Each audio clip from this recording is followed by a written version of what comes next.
প্রিয় দর্শক, আসসালামু আলাইকুম। সবাইকে স্বাগত আমার আজকের এপিসোডে।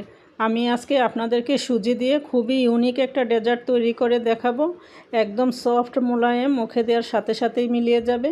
সুজি দিয়ে তৈরি ডেজার্ট, কিন্তু মনে হবে যেন রসমালাই খাচ্ছেন, এতটাই মজার। আশা করি রেসিপিটি আপনাদের কাছে ভালো লাগবে।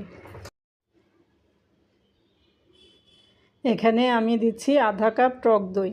টক দইয়ের পরিবর্তে আপনারা বাটার মিল্কটাও দিতে পারেন।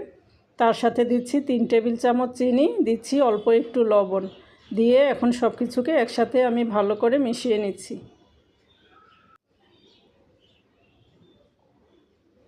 এখন এর মধ্যে দিচ্ছি 1 কাপ সুজি।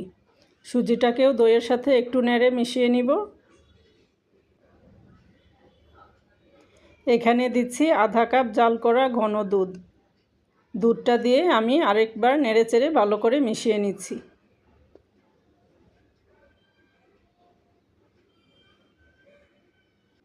এখন আমি ঢেকে রেখে দিব 10 মিনিটের জন্য।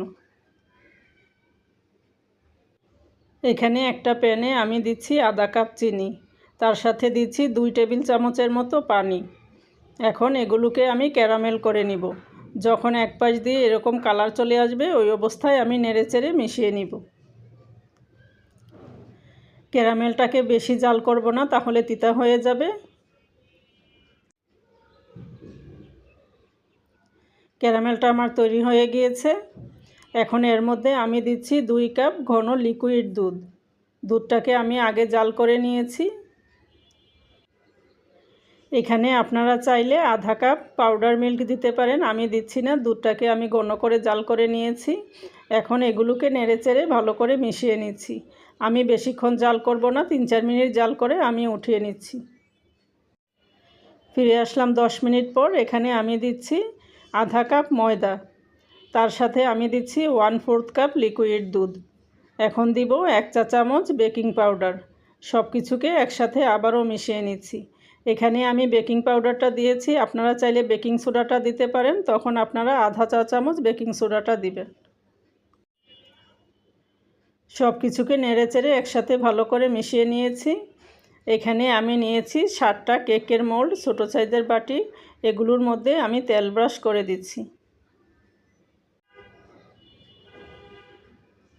এখন পরিমাণ মতো ব্যাটার আমি বাটিগুলোর মধ্যে দিয়ে দিব। পুরোটা ভর্তি করে দিব না, 3 ভাগের 2 ভাগ ভরে দিব আর 1 ভাগ খালি রেখে দিব। ভাপানোর পরে এগুলো আরও ফুলে উঠবে। সবগুলোর মধ্যে আমি দিয়ে দিয়েছি। এখন এগুলোকে আমি ভাপিয়ে নিব। এখানে একটা পাত্রে আমি পানি ফুটানোর জন্য দিয়ে দিয়েছিলাম, উপরে একটা ছিদ্রযুক্ত ঢাকনা দিয়েছি। এর মধ্যে আমি বাটিগুলোকে দিয়ে দিব, দিয়ে 5-6 মিনিট ভাপিয়ে নিব। যেহেতু ছোটো বাটি, বেশি ভাপানোর দরকার নেই, 5 মিনিটেই আমার হয়ে গিয়েছে। দেখতে পাচ্ছেন একদম সুন্দরভাবে তৈরি হয়েছে। এখন এগুলোকে আমি মোল্ড আউট করে নিব। কোনো ঝামেলা নেই, হাত দিয়ে অল্প একটু চাপ দিলে এগুলো বেরিয়ে আসবে।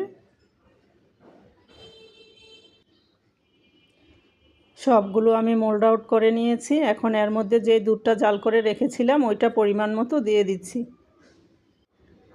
আমি এখানে মোল্ডের মধ্যে তৈরি করেছি, আপনারা চাইলে ছোট সাইজের বাটি বা চায়ের কাপেও অল্প করে দিয়ে এগুলো ভাপিয়ে নিতে পারেন। দুধটা দিয়ে সাথে সাথেই আপনারা খেয়ে নিতে পারেন, এগুলোকে রেস্টে রাখার কোনো প্রয়োজন নেই। এতটাই মোলায়েম, নরম, একদম মুখে দেওয়ার সাথে সাথেই মিলিয়ে যাবে।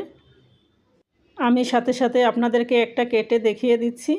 দেখতে পাচ্ছেন ভিতরটা একদম স্পঞ্জিভাবে তৈরি হয়েছে। এভাবে সুজির ডেজার্টগুলি তৈরি করে আপনারা সকালে বিকালে নাস্তায় বা অতিথি আপ্যায়নে সার্ভ করতে পারেন।